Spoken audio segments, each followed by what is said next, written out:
Ka, Bashemaya, Nathanawa, Lakam, Yawam, Za, Wasalak Lanawa, Kawawatinawa, Kasalak Nawa, Kawawatinawa, Wala Abiyanawa, Al, Nasayawan,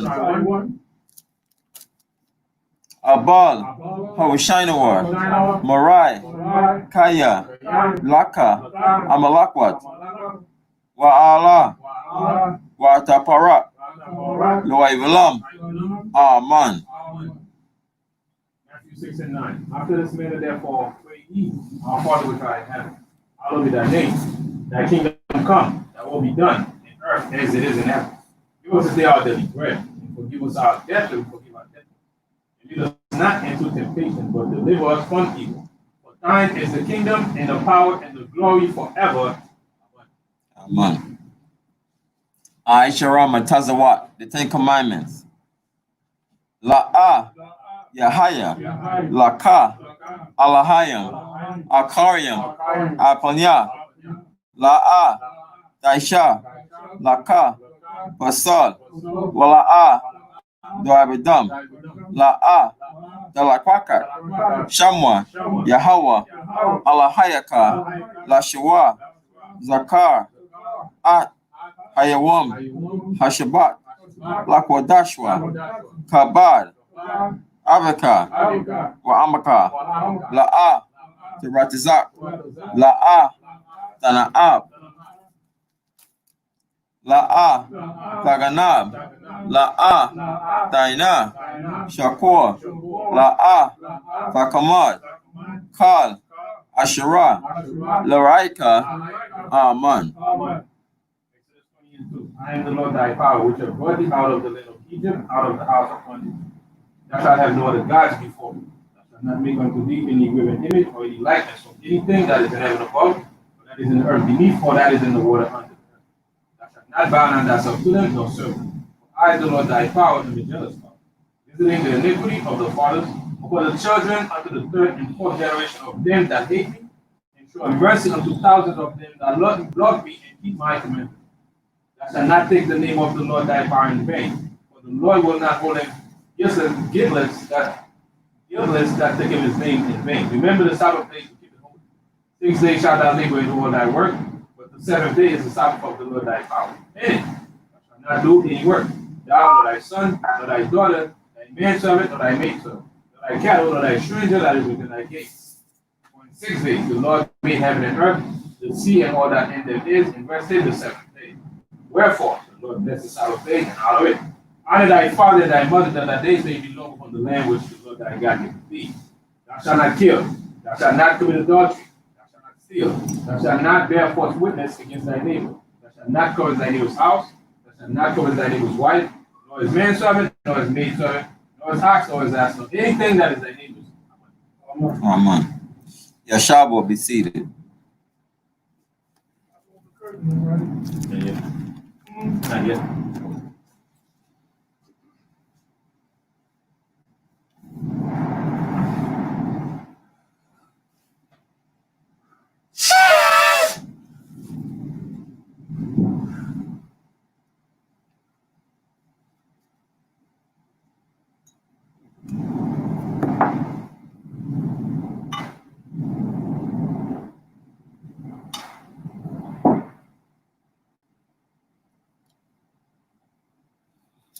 Barakata Yahweh, Bashem Yahushai, Asherah, Nathanawa, Parya, Hagapan, Tawada, Aman, La, Yahweh, Bahasham, Yahushai, Yasha'ala. Blessed are you, Yahweh, in the name of Yahushai, that give to us the fruit of the vine. Thank you, so be it to Yahweh, in the name of Yahushai with Israel.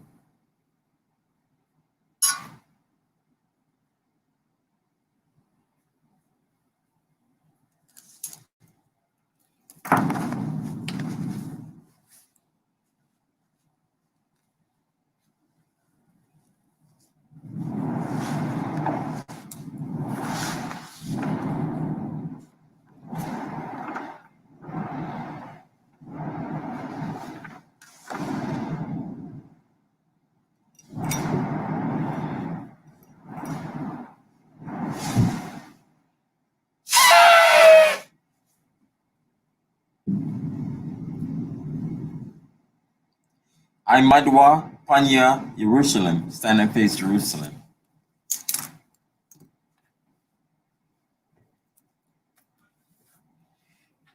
Barakata Yahweh, Hagadal, Rakawam, Abiyah, Manara'ah, Aliyawan, Malak, Shal, Shamayam, Waratizah, Wakal, Nabaryam, Kayam, Wagam, Amashiach, Mayahawa, Hadawanawa, Ahabnawa, Hapla, Yawaitizah, Yahawishai, Zakarnawa, Yahweh, Baratazawan, Imka, Yasha'ala, Izarnawa, Bana, Wasak, Yasha'ala, Al, Nanawa, Yamyan,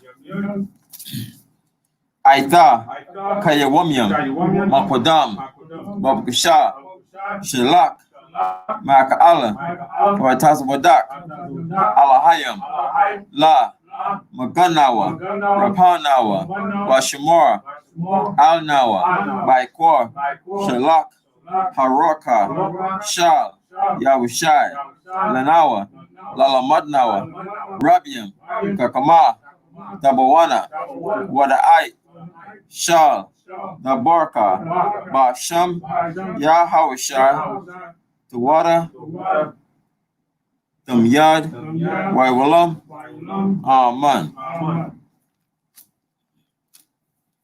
Blessed are you, Yahweh, the great, merciful, mighty, terrible, most high power, King of heaven and earth, and all things living, and also the anointed from Yahweh, our Lord, our friend, the wonderful counselor, Yahweh Shai. Remember us, Yahweh, favorably, your people, Israel. Help us build and gather Israel, Most High, we beg you.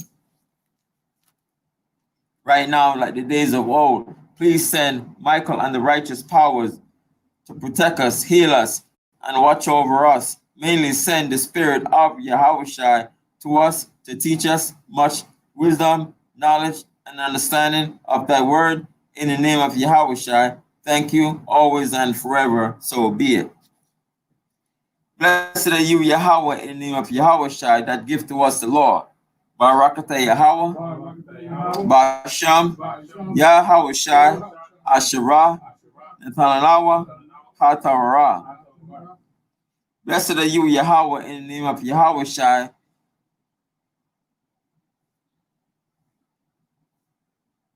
that give to us the light to see.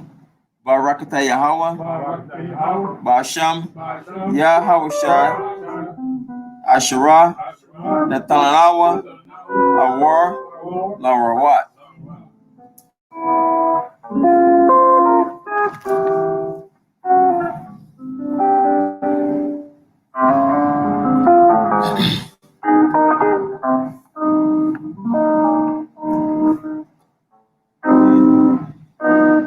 Blessed are you, Yahweh, in the name of Yahushua, that give to us the rhyme zone to call the people.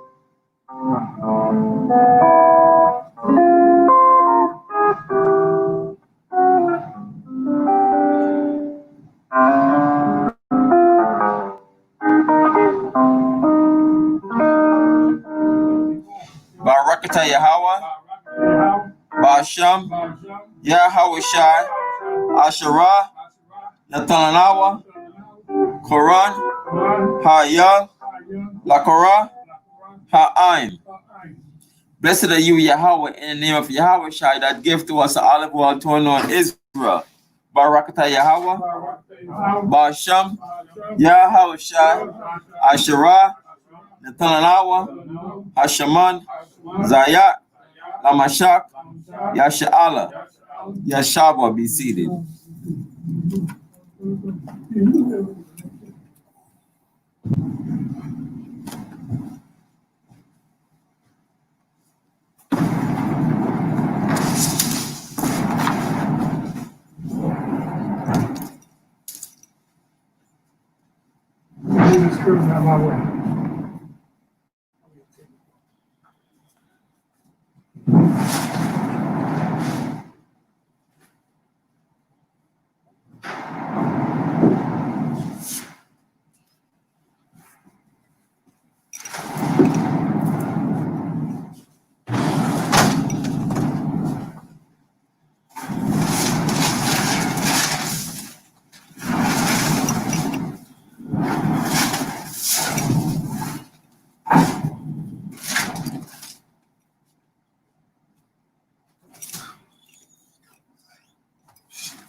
This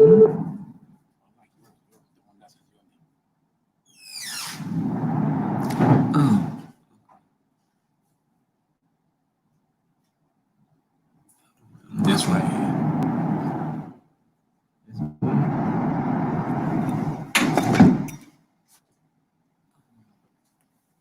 Shalom, Israel. Welcome to Hayashwala Kanaz. My name is Priest Kahan Yawa Kanan, and I'll be presiding over the service. We're located in Germantown Avenue, 3826B, Germantown Avenue in Philadelphia. And today we're reading Deuteronomy 31 and 32.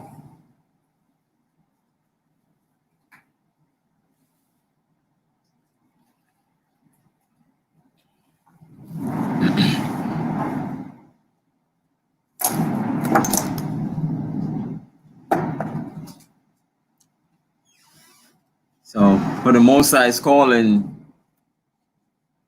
the children of Israel, which is the Black, Hispanics, and Native American, who father is the same, which comprise of the 12 tribes of Israel, God's chosen people.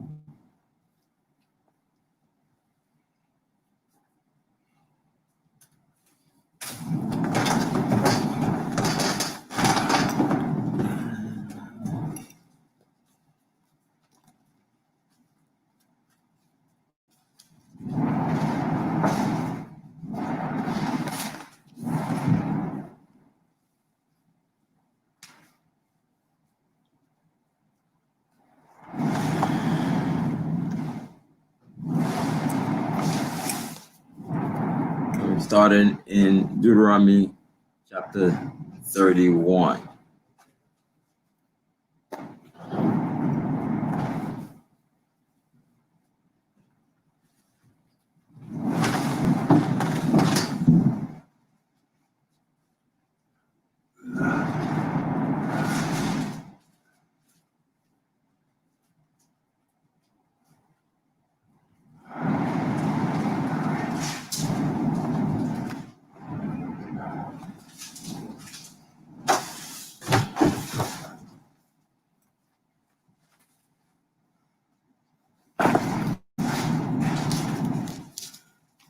Let me read.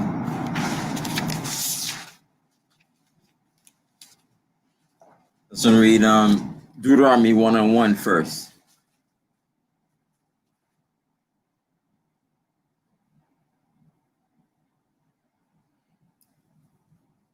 So Deuteronomy 1:1.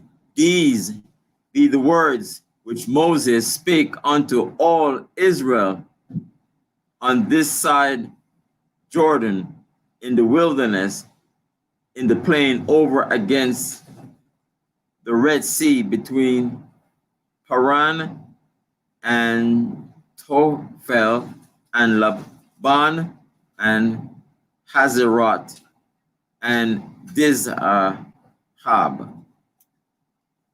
So the Most High is speaking to all Israel.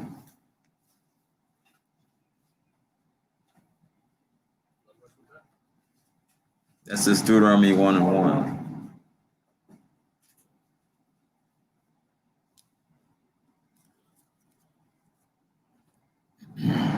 So Deuteronomy 31:1. And Moses went and spake these words unto all Israel.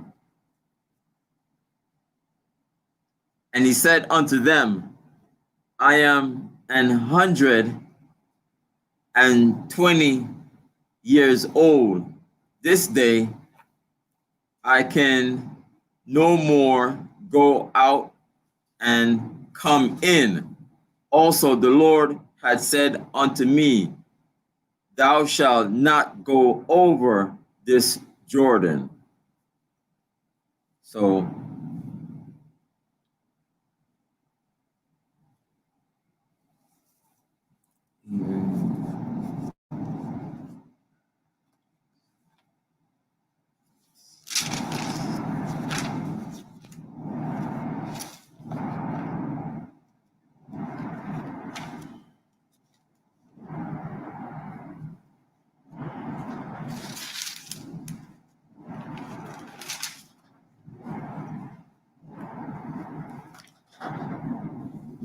I just want to read Exodus 7 and 7.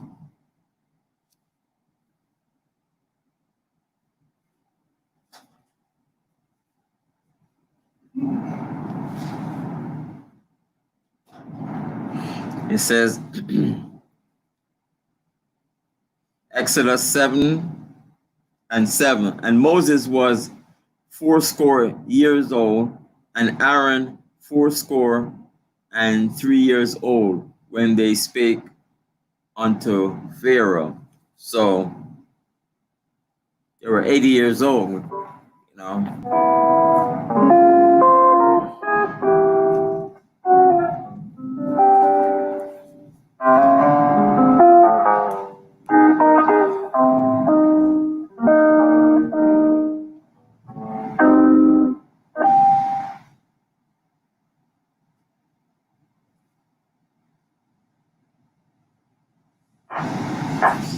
So even with Psalms 90 and 10,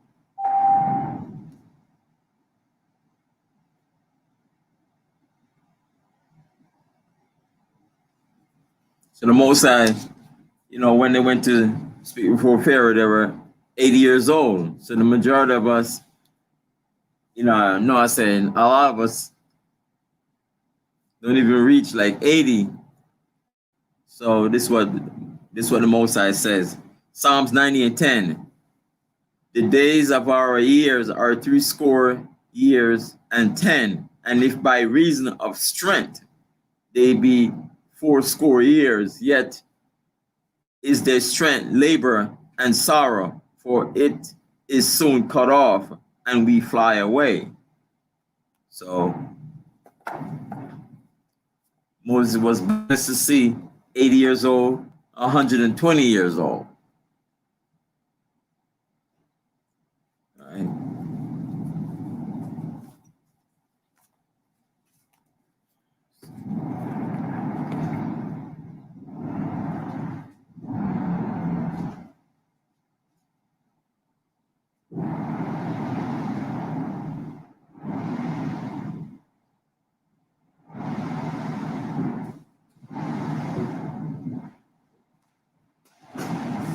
Deuteronomy 34 and 7.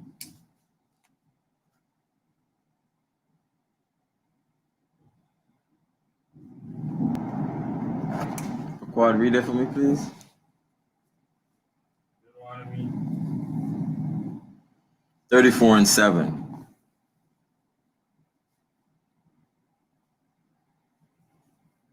Deuteronomy chapter 34 and verse 7. And Moses was 120 years old when he died.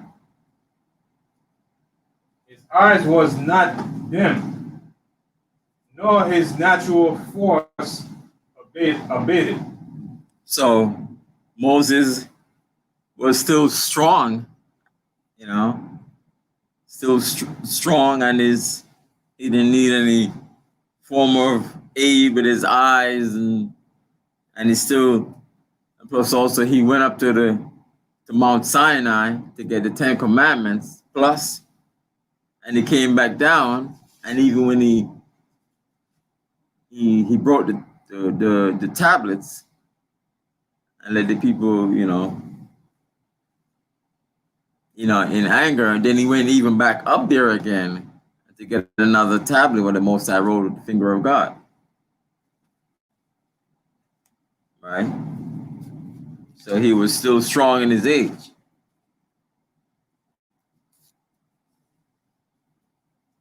So go back to verse 2. Yeah.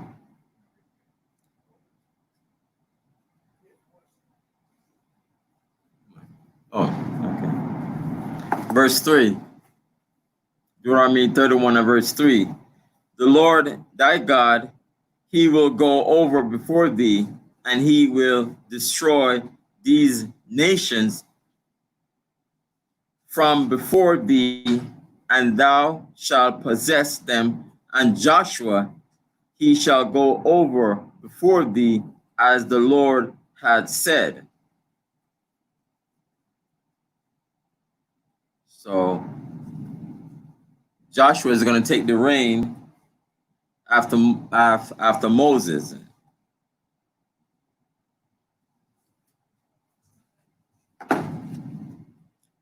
Verse 4. Kahan Sama. The book of Joshua, the 14th chapter and the 7th verse. Joshua. Joshua chapter 14, verse 7. 40 years old was I when Moses, the servant of the Lord, sent me from Kadesh Barnea to spy out the land. And I brought him word again as it was in mine heart. Nevertheless, my brother that went out with me made the heart of the people melt. But I wholly followed the Lord my God. And Moses sware on that day, saying, surely the land whereon thy feet have trodden shall be thine inheritance and thy children's forever, because thou hast wholly followed the Lord my God. And now, behold, the Lord has kept me alive, as he said, these 45 years, ever since the Lord spake this word unto Moses, while the children of Israel wandered in the wilderness. And now, lo, I am this day 85 years old. As yet I am as strong this day as I was in the day that Moses sent me. As my strength was then, even so is my strength now for war, both to go out and to come in. Right? So Joshua was older than Moses when he took the reins. Moses was 80, Joshua was 85. Still going out to war, going in and out. So imagine you going out to battle now in today's military. You know, your generals who are probably like 60 years old, right? Most generals about 50, 60 years old. And then after a while, they don't physically go in and out. They'll stay back in the main section and send out orders. But they're not physically running out there in the battle with guns and shooting and fighting in the hand-to-hand combat. But Joshua said at 85, my strength is the same as it was when I was 45 or 40 years old. I can go out to war and battle with them cats because my strength is up. So that tells you, it lets you know that in the past, you know, age wasn't that much as a factor as it is now. Once you start hitting your 50s, you start talking about your knees hurt, you know, your back hurt, you know, you don't move as good, your wind, your stamina's not that great, right? Because the conditions of society today have slowed down our exercise regimens and keeping up with the times. We're working so much, we're so focused on different things. We're not in tune with our bodies and our health like they were in the past. And the Most High's not blessing us physically like how it was in the past. We just started to deteriorate, you know, years in because of sin. We just started to deteriorate. So that was a reflection of our health. But Joshua, like Moses, started at a late age. They started around 80 years old, beginning in this troop. You know, I was 20-something years old, but now I'm, in my 40s, and I can say, yeah, you know, my strength is waned. This guy was in their 80s, still going in and out, fighting against the nations, leading the army, doing all these things. And then here it is, Moses is now 120, and he said, yeah, I still feel good. Right? I don't need no glasses. We in here wearing glasses. I got glasses. I don't need no glasses. My eyes ain't dim. Right? So that just shows you what to expect when we get in the kingdom. When the Most High tells us our bodies is going to be changed, how we're going to be physically fit, not just mentally fit, but also physically fit. Being almost 1,000 years old, because that's how the ages were of those in the beginning when you read in Genesis. Right? 700 years old, 500 years old, 969 years old, still going out doing things. So that shows you when we get to the kingdom, how we have to be changed in order to measure up to what we see in the past of how men and women live. So right now I'm 60 and I feel aches and pains and so on and so forth. So Psalms 105:37. Sakari, read it for me.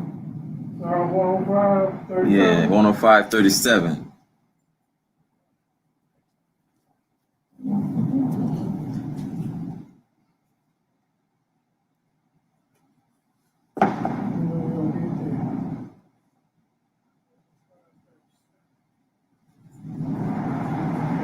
Sorry.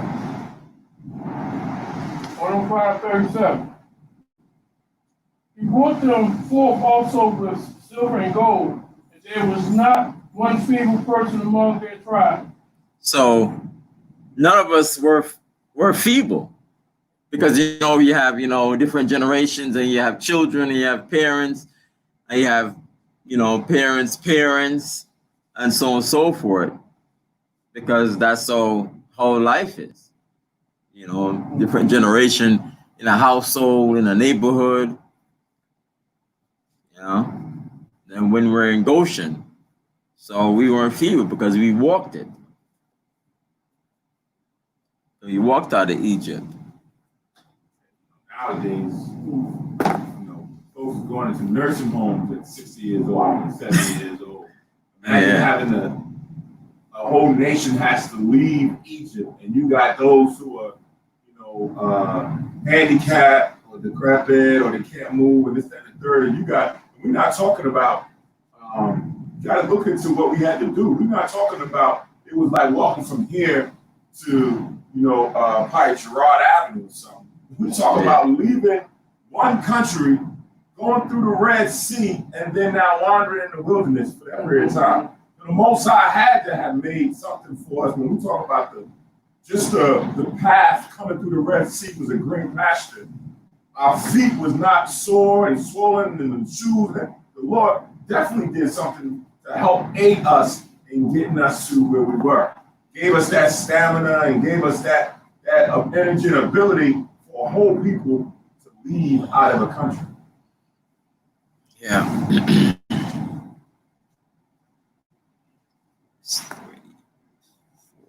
Verse 4, Deuteronomy 31, verse 4. And the Lord shall do unto them as he did to Sihon and to Og, king of the Amorites, and unto the land of them whom he destroyed. So when you read in the same Deuteronomy,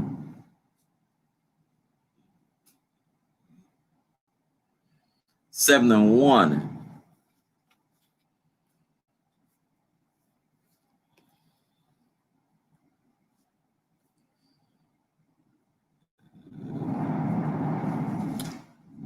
Verse 4.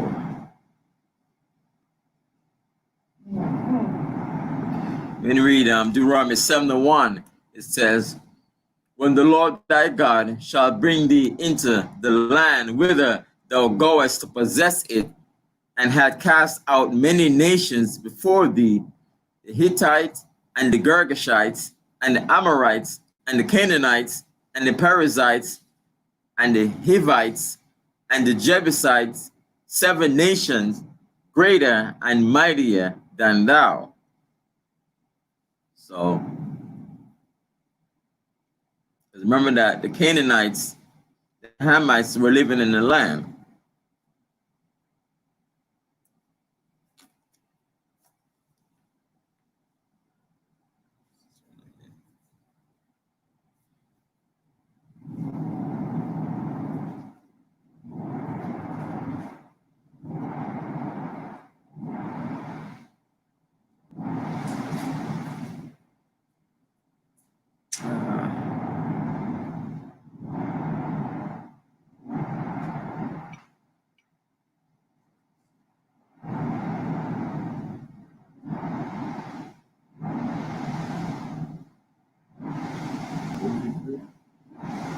So I read Deuteronomy 7 and 1, and then I'm going to read Deuteronomy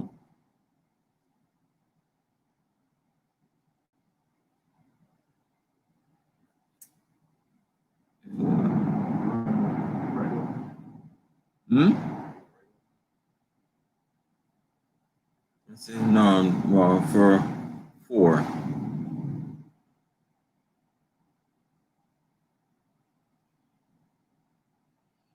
Yeah, that's for verse 4, Deuteronomy 7:1. And I'm going to read Deuteronomy 9:4. Paul, read it for me? Deuteronomy? Yeah, 9:4. Deuteronomy chapter 9 and verse 4. Speak not thou in thine heart, after that the Lord thy God have cast them out from before thee, saying, For my righteousness the Lord have brought me in to possess this land. But for the wickedness of these nations, the Lord do drive them out from before thee. So, not like saying we're going to say, oh, that we're so righteous, the Most High is going to give us the land. He said, no, but the Most High is for the wickedness of the nations. These Hamites, these Canaanites, so on and so forth, all these 7 nations.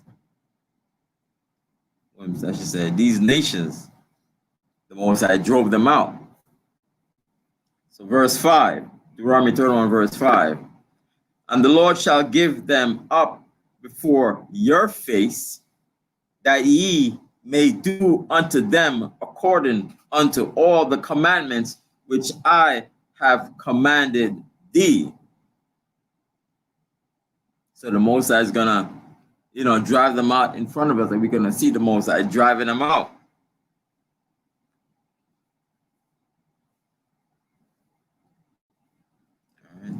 So verse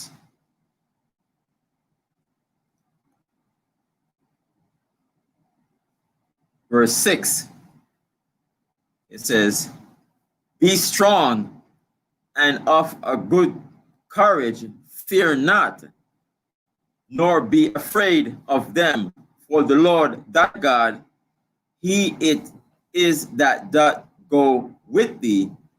He will not fail thee, nor forsake thee. So when we see these nations before us, right?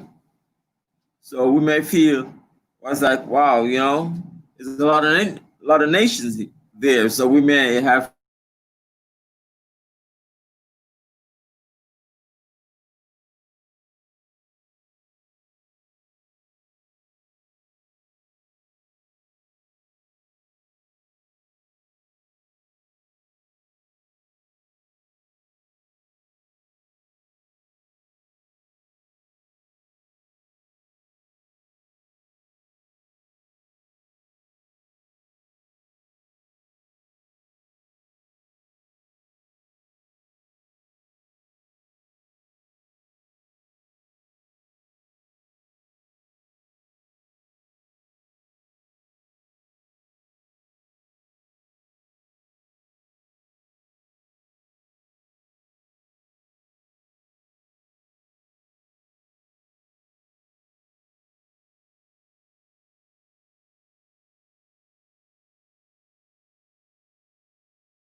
All right, a little technical difficulties.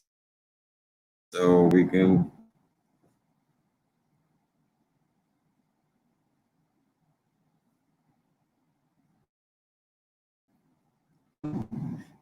Deuteronomy 31, verse 6. Say, be strong and of good courage, fear not, nor be afraid of them, for the Lord thy God is that doth go with thee. He will not fail thee, nor forsake thee. So, yeah, we may feel feeble because of there's more nation, they're in the land, people are in the land. So the Moses said, be strong, be good courage, and don't fear them, because we may see them that, they're living in the land and they're plenteous there, and don't fear them. Because the Most High is with us, and he's not going to forsake us. And the Most High promised us this land. Verse 7.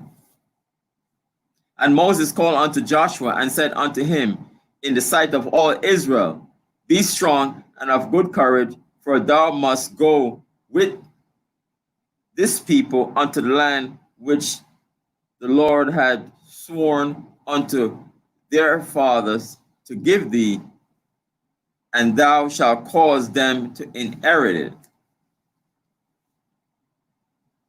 Verse 8. And the Lord, he it is that doth go before thee, he will be with thee, he will not fail thee, neither forsake thee. Fear not, neither be dismayed. Verse 9. And Moses wrote this law and delivered it unto the priests, the son of Levi, which bear the ark of the covenant of the Lord, and unto all the elders of Israel. Verse 10. And Moses commanded them, saying, at the end of every seven years, in the solemnity of the year of release, in the Feast of Tabernacles.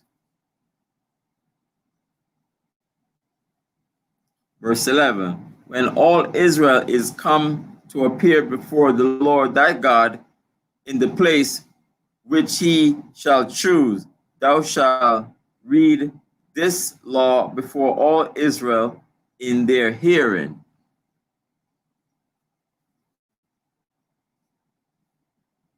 So all Israel is going to hear the law, over and over, so we can, absorb it and keep it. Verse 12. Gather the people together, men and women and children, and thy stranger that is within thy gates, that they may hear and that they may learn and fear the Lord your God, and observe to do all the words of this law.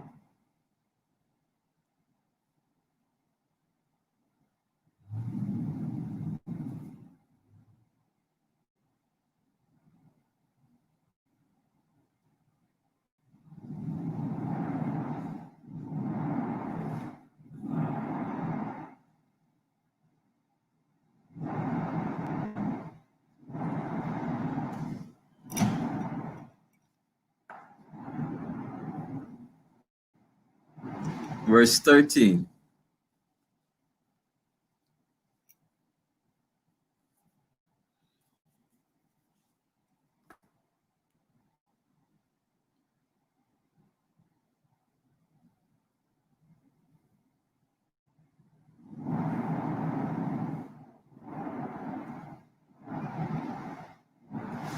Even back to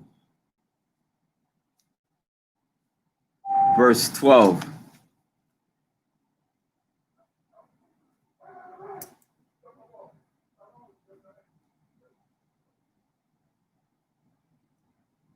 Hello?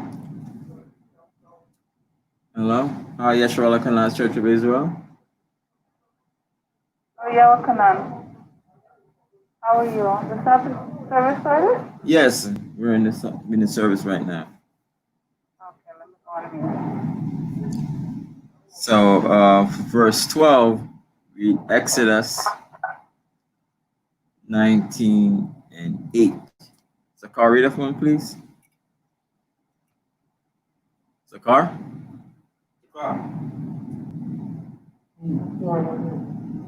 Read Exodus 19 and 8.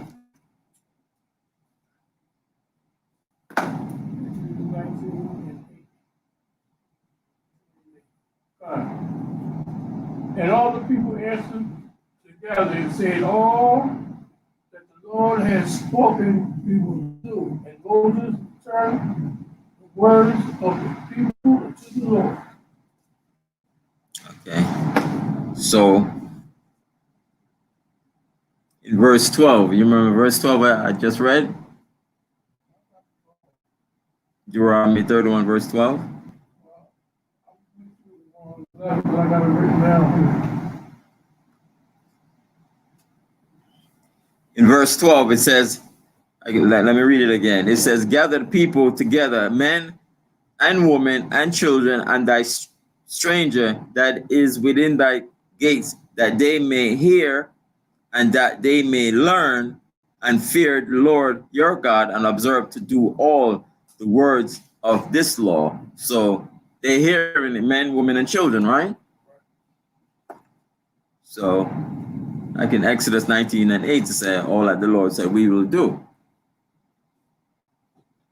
Also, we're seeing here Moses ready to transition and in the succession of him to Joshua. So he's coming in to pass the baton to Joshua to take over, right? And while he's doing that, he's telling them the purpose of everything that he's doing, what we see in Ecclesiastes 12 and 13, right? It's always the same objective: fear God and keep his commandment, for this is the whole duty of men. And we see Moses reiterate the same thing again, but in different words, right? Continue the same legacy that Yahushua came and passed it on to them. They came in and passed it on to them. He left and then sent him the Spirit to continue the same work that Moses came in and did, and then also the other prophets. Always the same objective.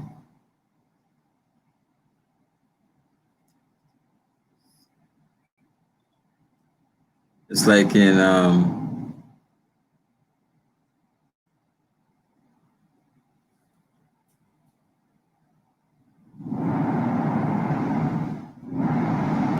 Jeremiah 33 and 17. All right, Paquad, read that for me, please. Jeremiah 33 and verse 17.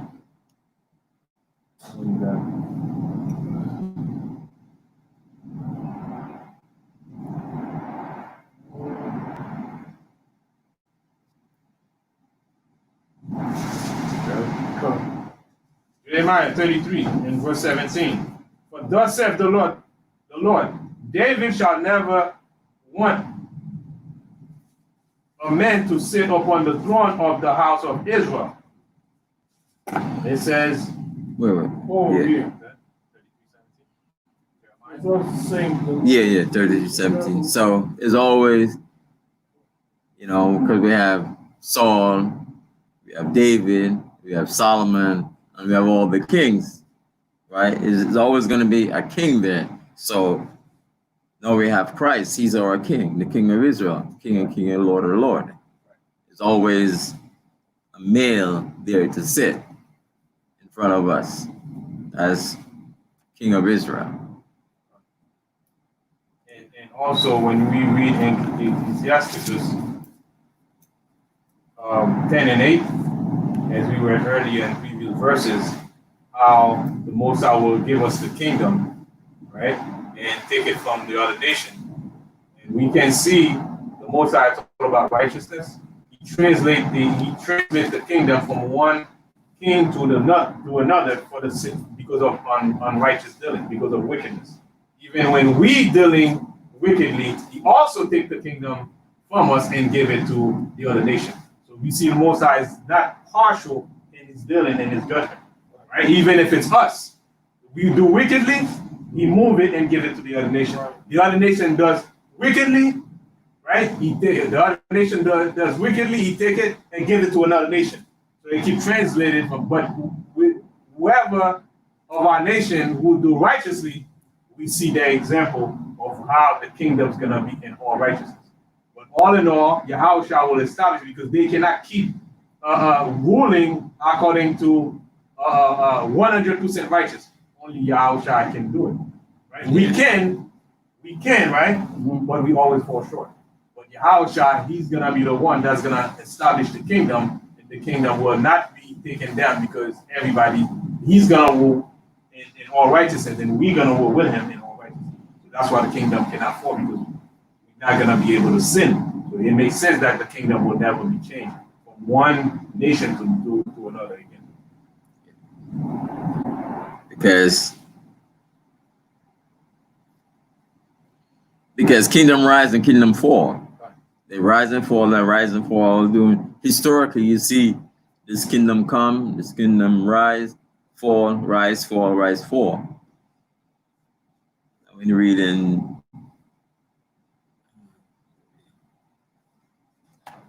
Genesis 49,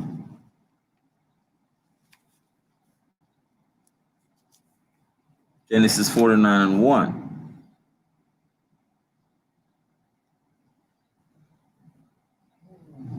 So can you read it for me, Genesis 49 and 1?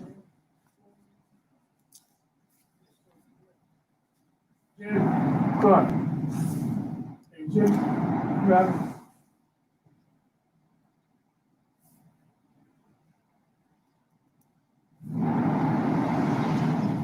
Right?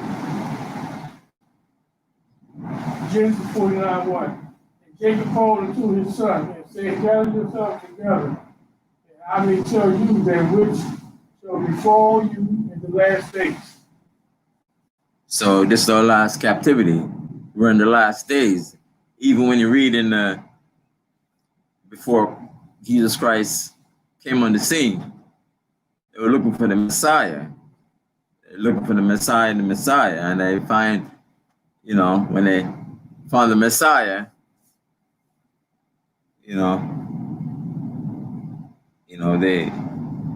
when they were looking for Christ during that period of time, they were looking for a deliverer. And then Christ came on the scene. But like now, we know we're in these last days that we see that all this evil upon the earth, and here we read that in the last days are here in the last days, and these are the last days. That the truth came out in 1969, who the 12 tribes of Israel are, and what are we supposed to do in these last days.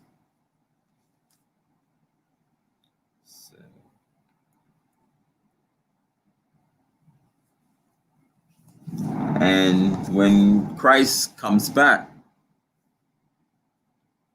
we're gonna have, Leviticus 24:22.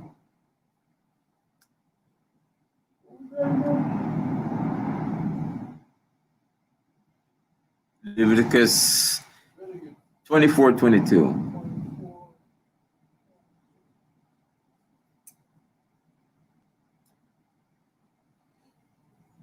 Yeah, because right now you have different laws, different lands, right?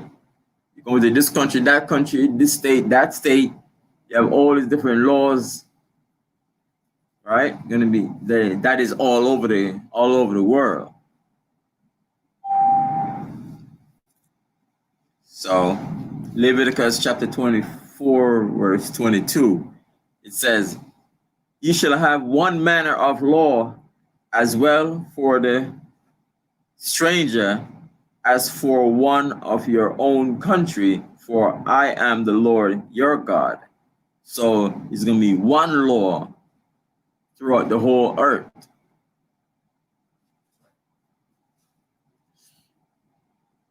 Yeah, Go ahead, And Papa. that's why we see people talking about a new world order, right? Where everybody come together and the global phenomenon just come together under one law.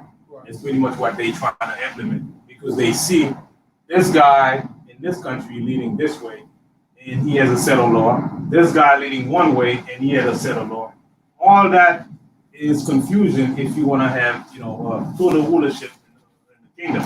So that's their copy of them trying to emulate the Most High, trying to come up with a new world order, right? So that everybody's under one law, one universal law, right? Because Yahushua is the only one that is entitled to that. He's the only one that is entitled to the entire earth, because the entire earth belongs to him by inheritance, right? And us, as heirs of the kingdom of the children of Most High, is like his son, his brothers and sisters of Yahushua. We also is of the kingdom as well. So he's the only one who can actually establish a true new world order on this earth, but in nobody else. Right? So that's pretty much what we are seeing here. They trying to do the same thing, but they will not be able to, come to fruition because Yahushua, he's the one entitled for that leadership. Yeah, because even here in the United States, you have certain gangsters back in the 20s, in the 1920s. Once they would do a crime in one state, and once they cross state line, is a different thing that they can't cross state line to go and get them.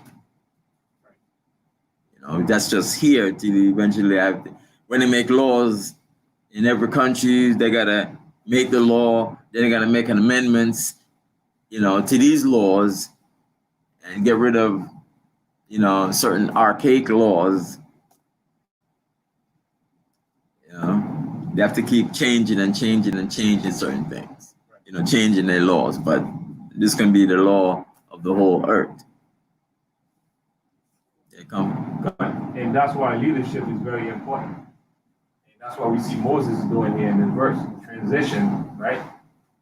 From him to Joshua, or to keep it on all going for Yahushua, right? Second coming. Because nothing happens without leadership. Right? Nothing begins without leadership. And nothing improves without leadership. Right? And nothing develops without leadership. So that's why, there's always a need for somebody to lead the nation, to lead Israel. Right? So without leadership, there's nothing can be done.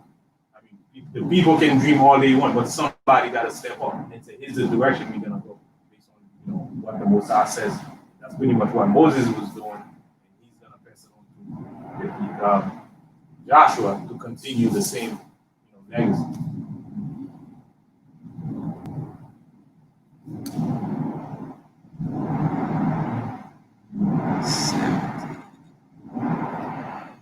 Even when you read Deuteronomy 17,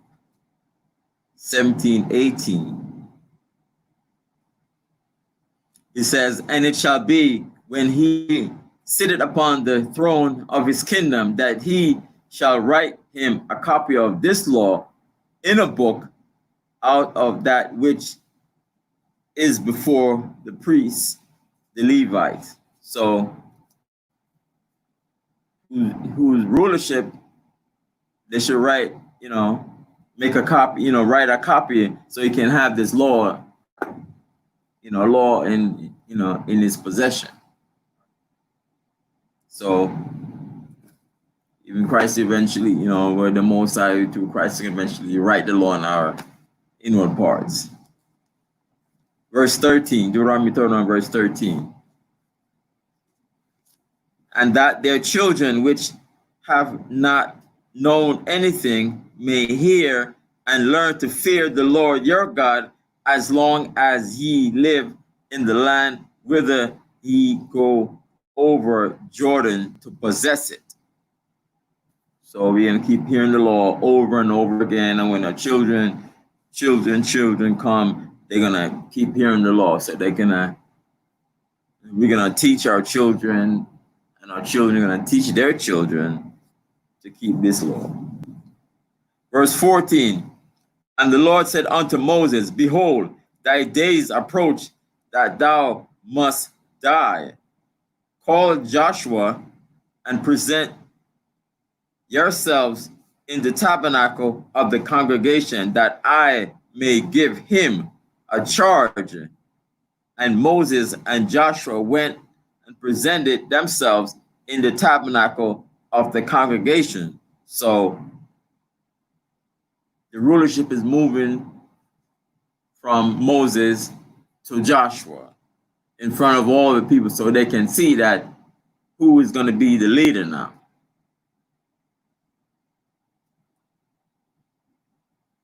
Thus says the Most High. So they can know that who's in charge. Verse 15, and the Lord appeared in the tabernacle in a pillar of a cloud, and the pillar of the cloud stood over the door of the tabernacle. Verse 16, and the Lord said unto Moses, Behold, thou shalt sleep with thy fathers, and this people will rise up and go a-whoring after the gods of the strangers of the land whither they go to be among them, and will forsake me and break my covenant which I have made with them.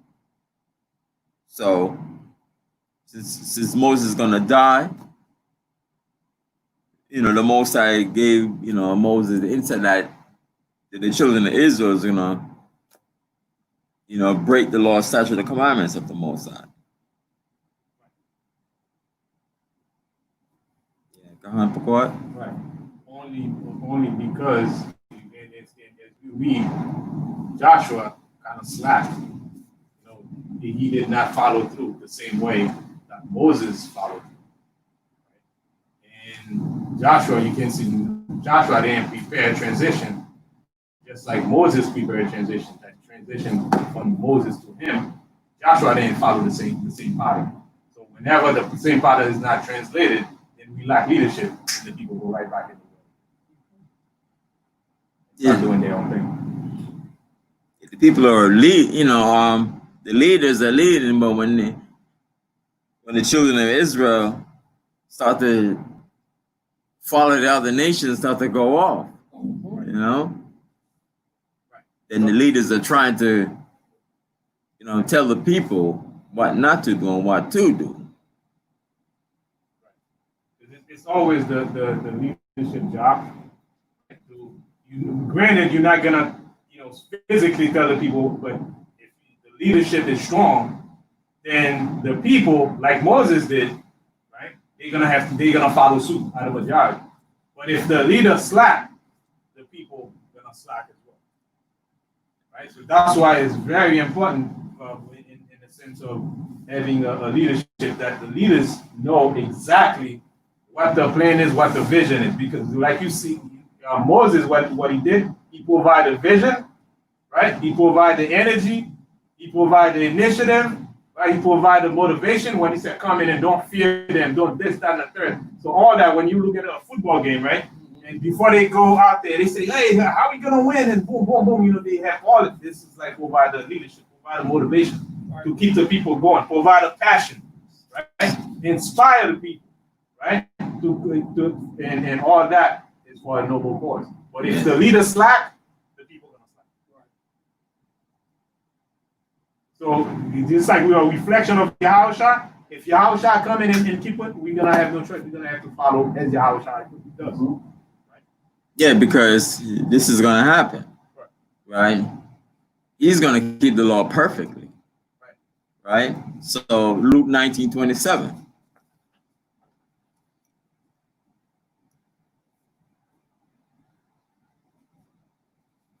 Yeah. Gahan Samak, you can read that for me, please. Luke chapter 19, verse 27. But those mine enemies, which would not that I should reign over them, bring hither and slay them before me. Yeah, so you want to keep the law? Yeah, I say, bring them before me and slay them, kill them. It's either that and that. And in fact, Yahusha is the owner of everybody. Right? If you don't want to do it, I can do whatever I do with my own. You can be destroyed. Just put aside, because you pretty much my subject. I made you. Right? So if you think you can go against me, I have the right to get rid of you. So when people are seeing these, they're like, straighten up, because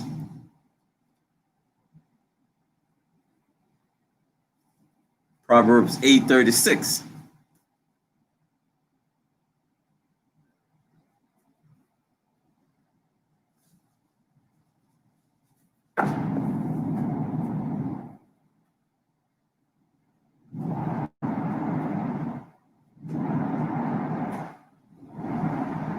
Yeah, Proverbs 8:36, it says, but he that sinneth against me wrongeth his own soul.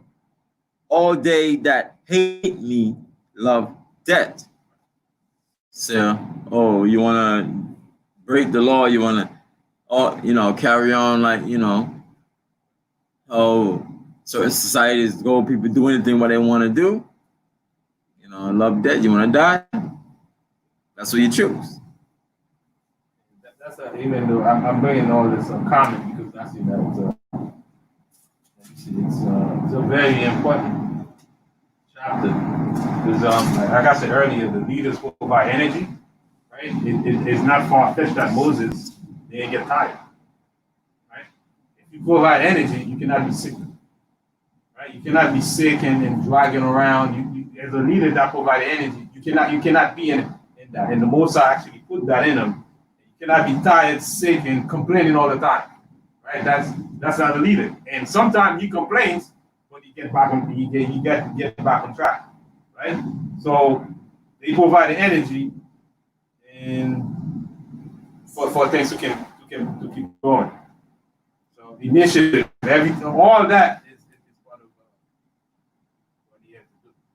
So it's amazing to see how he's transitioning now from him to Joshua. So you can read Exodus.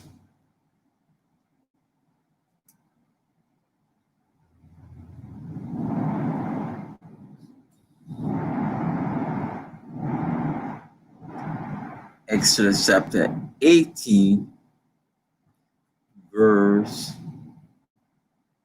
You say about getting tired, right? Exodus 18:14.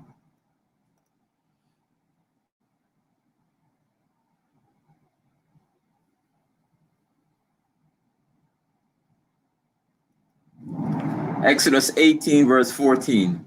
And when Moses' father-in-law saw all that he did to the people, he said, what is this thing that thou doest to the people? Why sittest thou thyself alone, and all the people stand by thee from morning until even? And Moses said unto his father-in-law, because the people come unto me to inquire of God. When they have a matter, they come unto me, and I judge between one and another, and I do make them know the statutes of God and his laws. And Moses' father-in-law said unto him, the thing that thou doest is not good. Wilt thou surely wear away both thou and this people that is with thee? For this thing is too heavy for thee, thou art not able to perform it thyself alone. Hearken now unto my voice, I will give thee counsel, and God shall be with thee. Be thou for the people to go to Godward, that thou mayest bring the causes unto God. Yeah, so he was pretty much working himself out. And that's where mentorship come in. You can't do everything. you running an organization, you can't be wearing all hats, right? Yeah, you're the leader, but you gotta delegate certain responsibility to other people, right? To other people in the organization. And mentoring is what pretty much solved this issue. When you you're teaching not for yourself, but for the next transition, for the next legacy. Knowing that we're not here, forever, especially here on this plane until your outjob is the second coming. So we always got to teach for the next transition.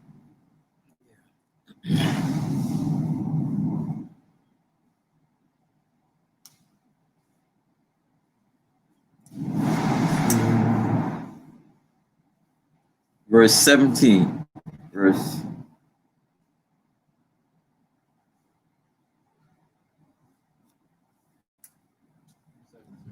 Yeah.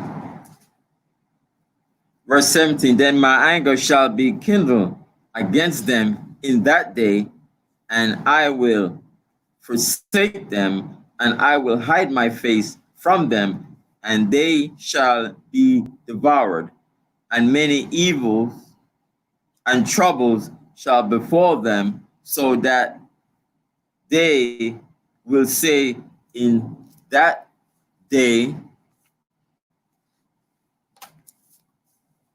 are not these evil come upon us because our God is not among us? So when these evil come upon the people can say, is the Most High, not with us? Because we're breaking the law, statutes, and commandments of the Most High. That's what the Most High said that people are gonna say. And I will surely hide my face in that day for all the evils which they shall have wrought, in that they are turned unto other gods.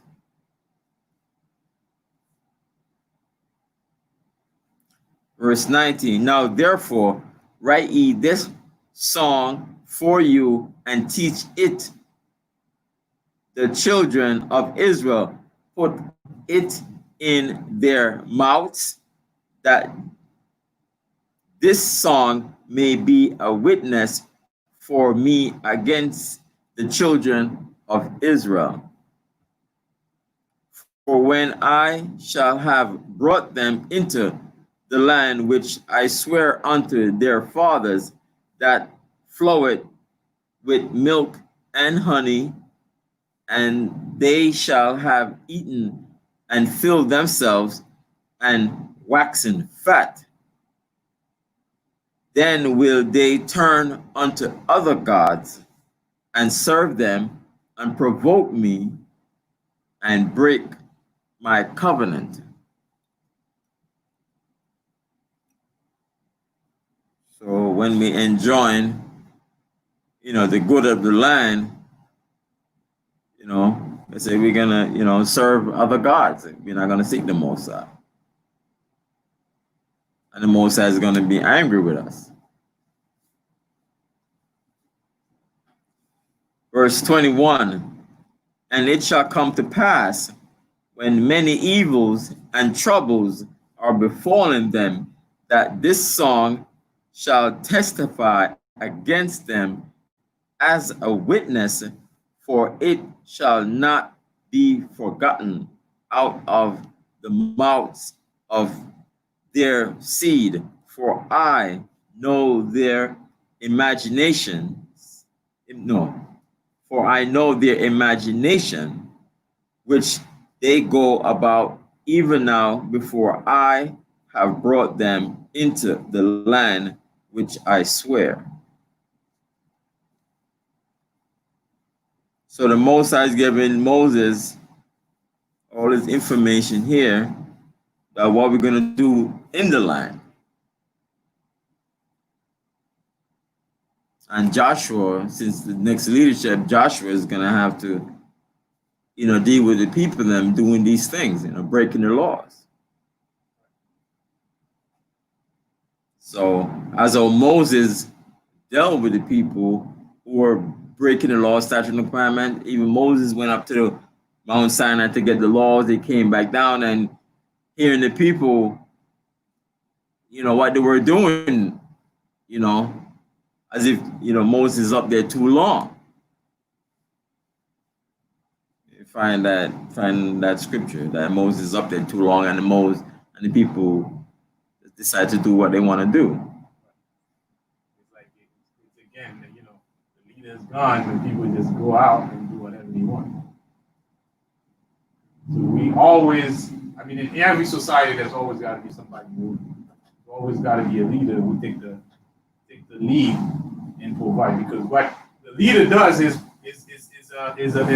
a collective investment in hope hope of a better future. And that's what the leader does. It's pretty much show him a vision and give him the hope of a future that is better than where they are now. Right? And then with that, the people feel like they're gonna invest their time, invest their ambition, collectively, their ability, right? So that they can make things happen. But that one person gotta be there to make sure that he provide that leadership. Yeah. Otherwise, where there's no vision, the people perish. And the leader pretty much provide that vision. The vision is there. His job is to bring in the energy, bring in the motivation, right? Bring in all the initiative, right? Bring in that spark the people. Because without the leader, nothing happens. Nothing moves, no progress, nothing. Everything is like everybody, wandering around. So Joshua had to strap up himself, strap his, carry on, pretty much doing whatever you got to do to keep that vision going for the kingdom. I'm going to read this in Galatians, the 3rd chapter. Because what the Most High just did was tell Israel about themselves more than they knew. Right? He said, when y'all get in the land, but you're not in now, you're going to go whoring after all these other things. When you eat the fat of the land, this is what's going to happen. You are going to go off. You are going to go out there and start getting into idolatry and everything else. And guess what? I'm going to bring many evils upon you for it. This is going to happen, right? So it happened time and time again. So in Galatians, the 3rd chapter, and the 22nd verse. The 12th chapter? 3rd chapter. Galatians 3 and 22. Right?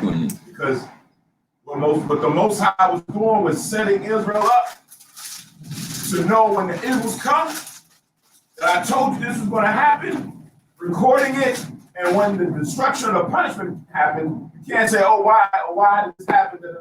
No, because I told you, I warned you, and that was the judgment. So this is Galatians 3 and 22. But the scripture have concluded all under sin, that the promise by faith of Jesus Christ might be given to them that believe. So the whole nation had to now be all under the law, subject to sin, until the promise of faith of Yahushua would come, and the elect would be the ones who would follow Yahushua, right? So it says in verse 23, but before faith came, we were kept under the law, shut up unto the faith which should afterwards be revealed. Wherefore, the law was our schoolmaster to bring us unto Christ, that we might be justified by faith, right? So now we've been given the law by Moses to the nation. We've been given the punishment to the curses for breaking those laws, right?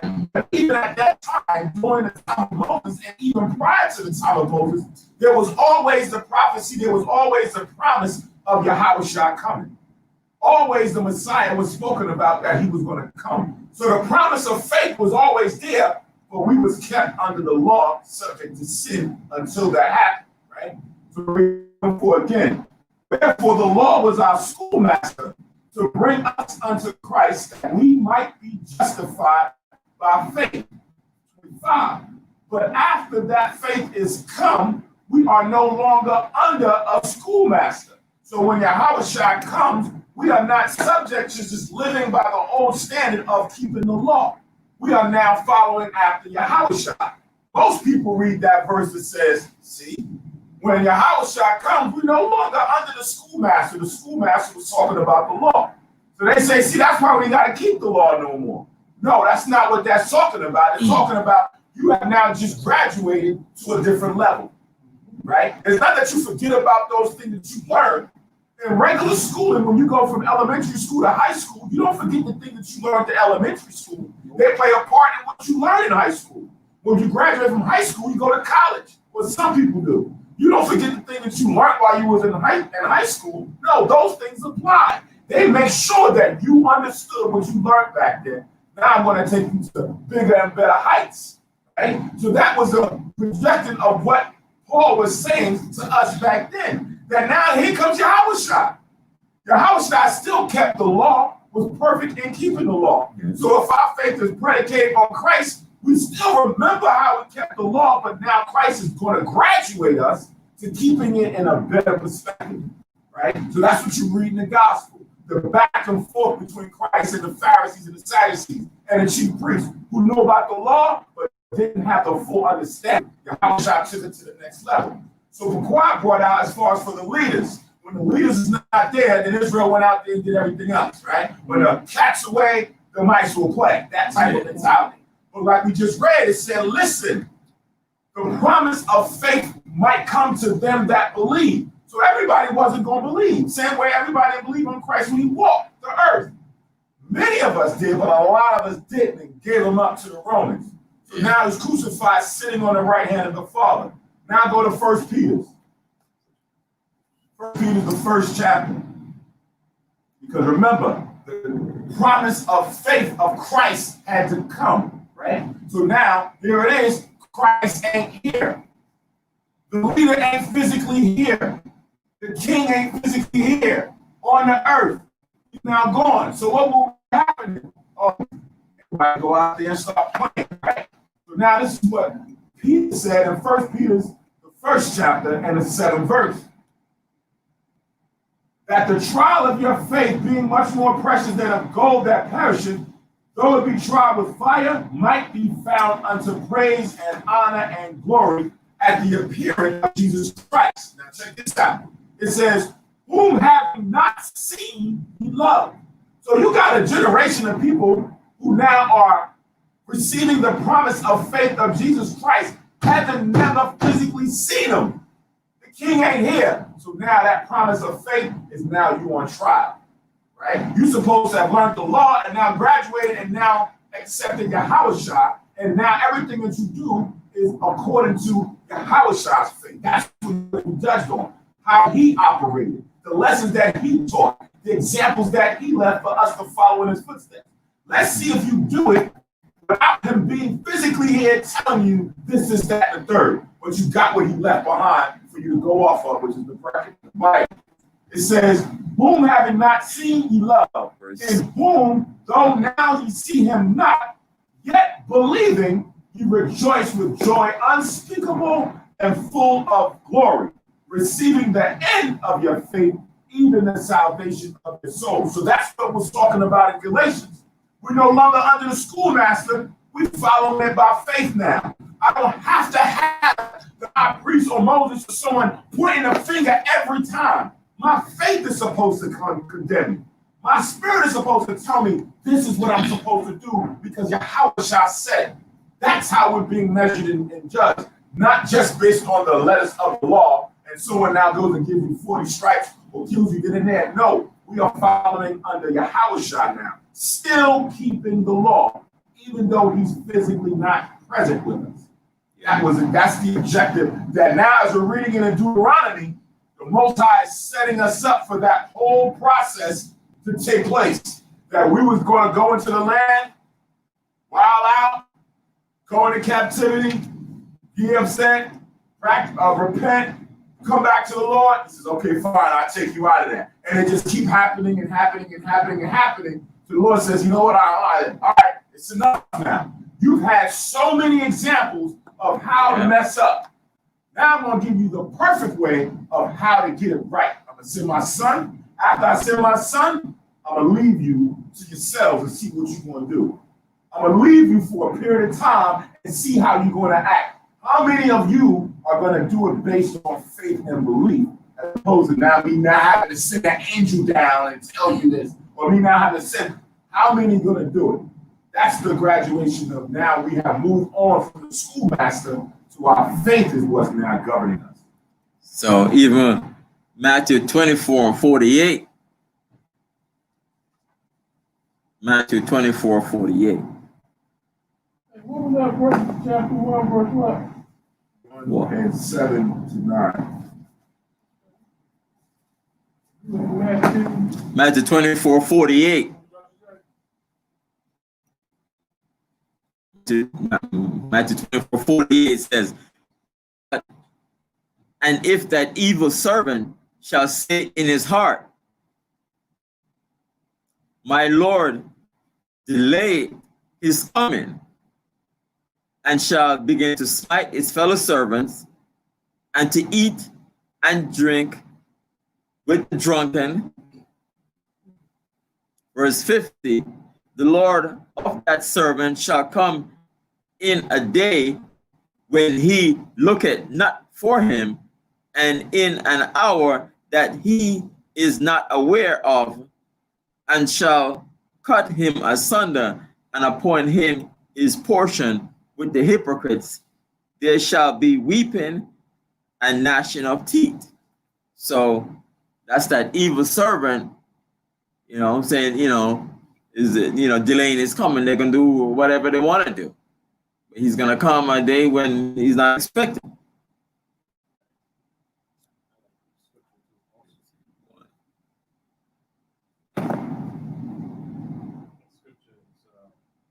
Proverbs 18 and 16.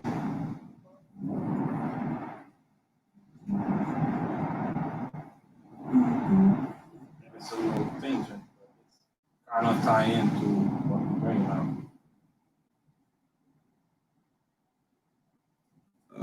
Proverbs 18.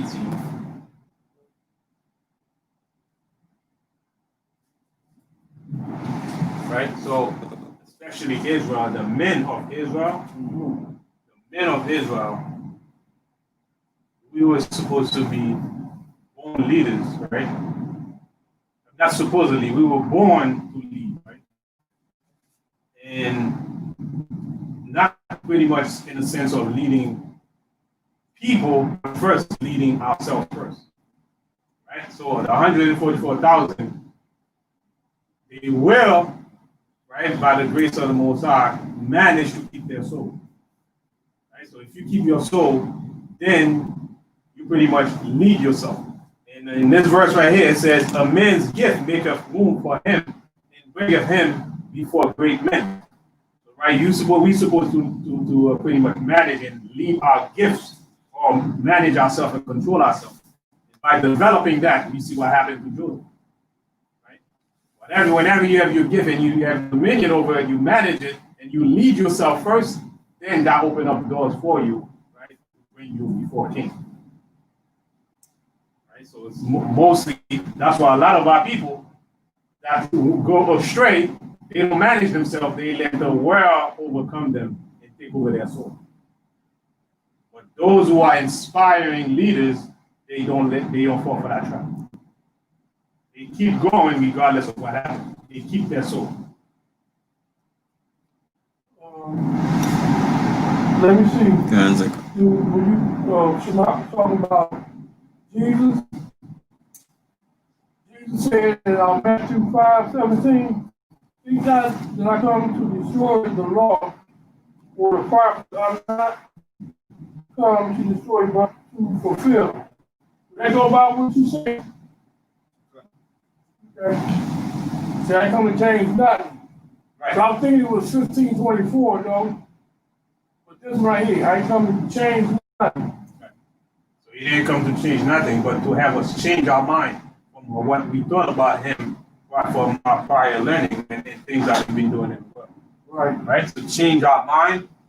That's pretty much what Yahushua came out. The Yahushua came to preach. for our soul. Repent, for the kingdom of heaven is at hand, right?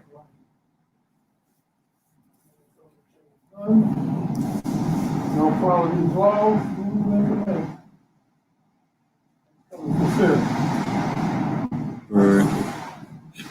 Then we're in verse 22 now, right? Deuteronomy 31, verse 22. Moses therefore wrote this song the same day and taught it the children of Israel. And he gave Joshua, the son of Nun, a charge and said, be strong and of a good courage, for thou shalt bring the children of Israel into the land which I swear unto them, and I will be with thee.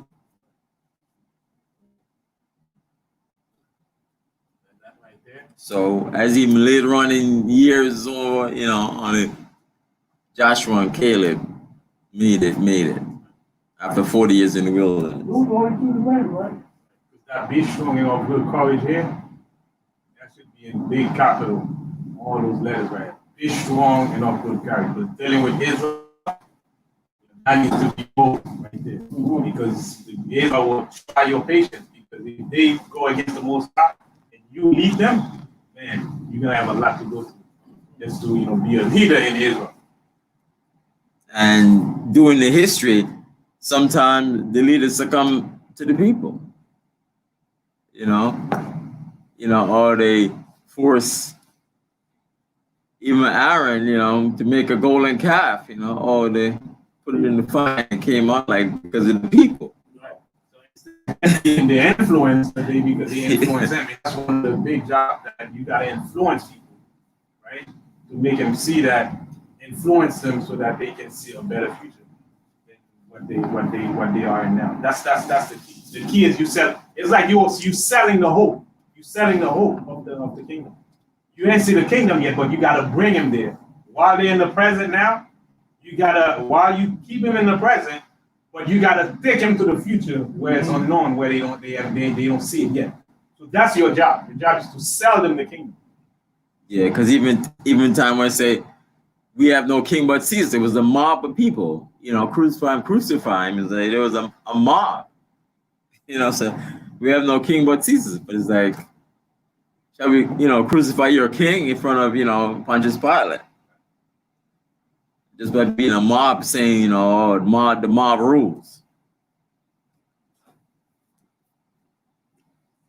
Verse 24, and it came to pass when Moses had made an end of writing the words of this law in a book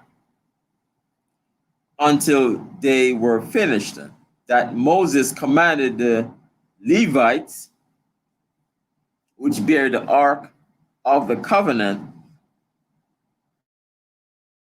of the Lord, saying, take this book of the law and put it in the side of the ark of the covenant of the Lord your God, that it may be there for a witness against thee.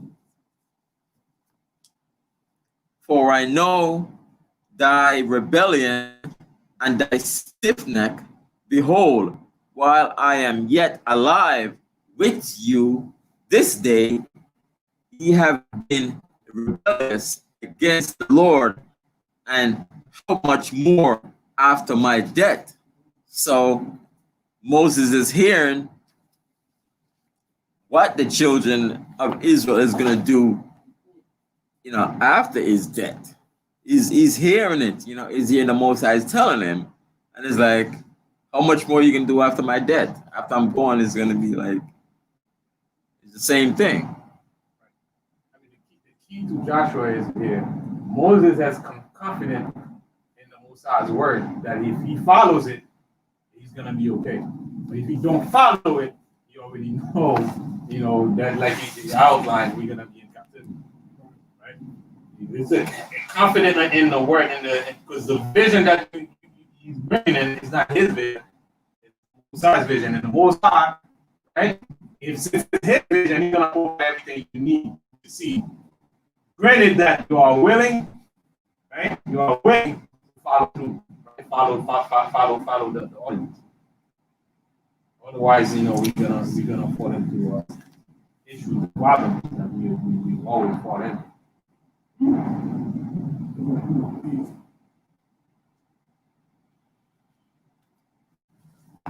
Just like just wanna.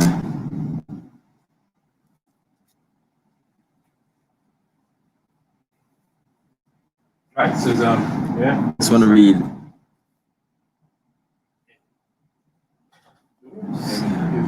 Before you read that, just like if you cannot make the future look more important than the present, you cannot lead Israel. They'll rather tell you just prophesy to us, soon. You cannot make it clear to them where it's better than what they have now. They out there in the world. Because even when you read 1 Samuel 8, right? Because Samuel was leading the people, right? Just one verse. 1 Samuel? Yeah.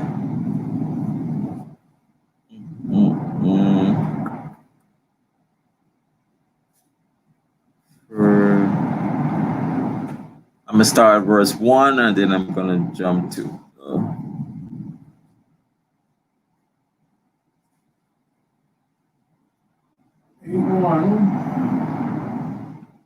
1 Samuel 8:1. And it came to pass when Samuel was old that he made his sons judges over Israel.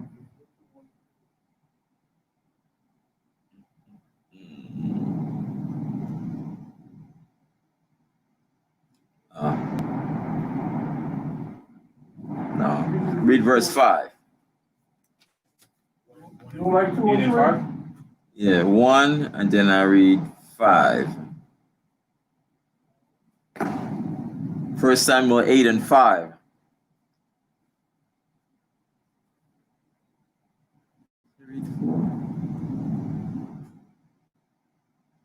Oh, start at 4. Sorry. 1 Samuel 8 and then I go to 4. 1 Samuel 8 and 4. Then all the elders of Israel gathered themselves together and came to Samuel unto Ramah and said unto him, Behold, thou art old, and thy sons walk not in thy ways. Now make us a king to judge us like all the nations. So this is Israel coming to him and want to force his hand, make us a king.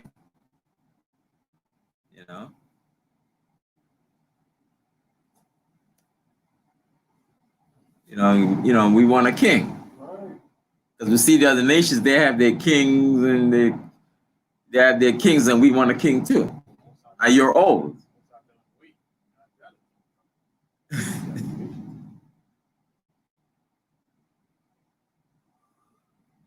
And verse 6.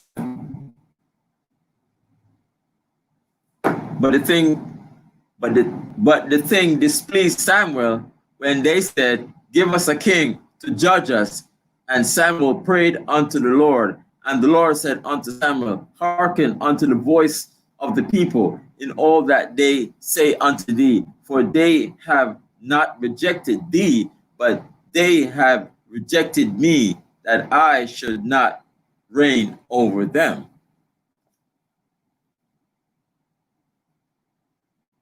So the Most High,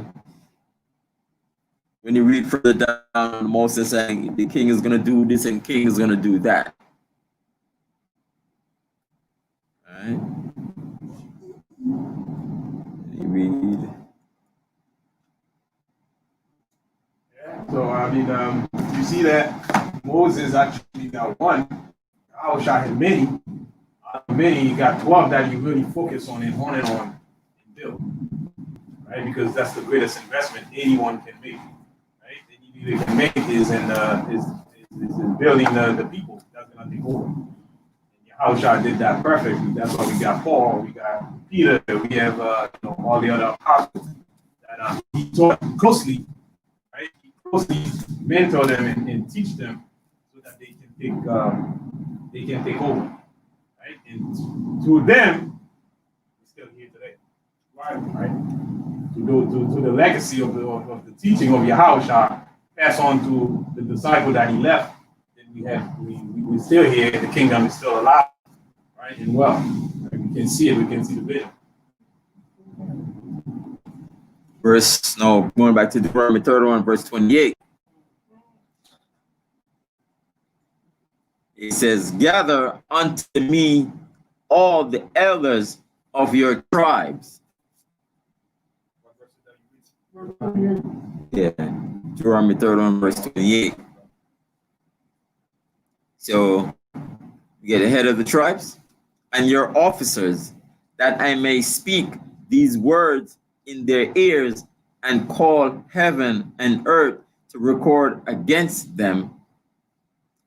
For I know that after my death, ye will utterly corrupt yourselves and turn aside from the way which I have commanded you, and evil will befall you in the latter days, because ye will do evil in the sight of the Lord to provoke him to anger through the work of your hands. So reiterating, going back with the Most High, saying to Moses that Moses is going to know these things, that they're going to continue doing it. It's not an easy thing. I mean, like keeping your soul is not an easy thing, because it's a constant 24-hour resistance that you got to put up, right? You may have one attribute and you lack in the other. You may have this and you lack in the other. Because your soul is pretty much your mind, your will, and your emotion. Right? You may have the willpower, but the emotional when it comes to certain things. Not because you're the form. Right? You can have your willpower and you have your emotion locked in, but your mind is somewhere else. And you don't have your soul. So you constantly gotta have all three things together. And it's core. But it's a constant resisting the devil. You got a quick? Is a car? Piggybacking, Moses said they're going to act up once he's gone. You go back to what chapter, Deuteronomy 29, 25, but I'm going to go right down to 26. So they went and served other gods and worshiped them. Where you went? I went back one chapter to 29. Okay. 29, 25, right to 26. But they went to serve other gods, as Moses said he was going to do bad things, and worship them, gods whom they knew not, and whom he had not given unto them. And the anger of the Lord was kindled against this land to bring upon it all the curses that are written in this book. And the Lord rooted them out of their land in anger and in wrath, and in a great indignation cast them to another land as it is today. The secret things belong to the Lord our God, but those things which are revealed belong to us and to our children forever, that we may do all the words of this law. Moses said they're going to go and do bad things, and then God won't punish you. Just like in what's that? Deuteronomy 28, 15 and 68. You can read Psalm 78. He was acting up again. He gave us up again. Go ahead, Yeah, because even going back to verse 17 in 31. This one in the middle, are not these evil come upon us because our God is not among us? So when we start to get these afflictions, it's like, well, what's something? Is the Most High, not with us? Okay. Verse 30. And Moses spake in the ears of all the congregation of Israel the words of this song until they were ended.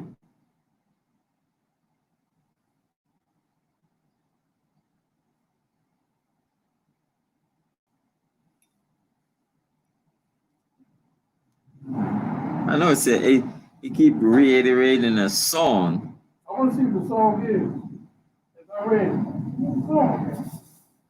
Like the play called Anthem. No. That's the Song of Moses. You ever read? Say it.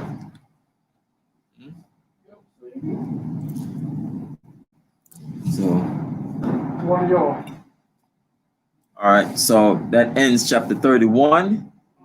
We take a half an hour break, and we're gonna come back at it's 10 to 1. They're gonna come back at 1:20.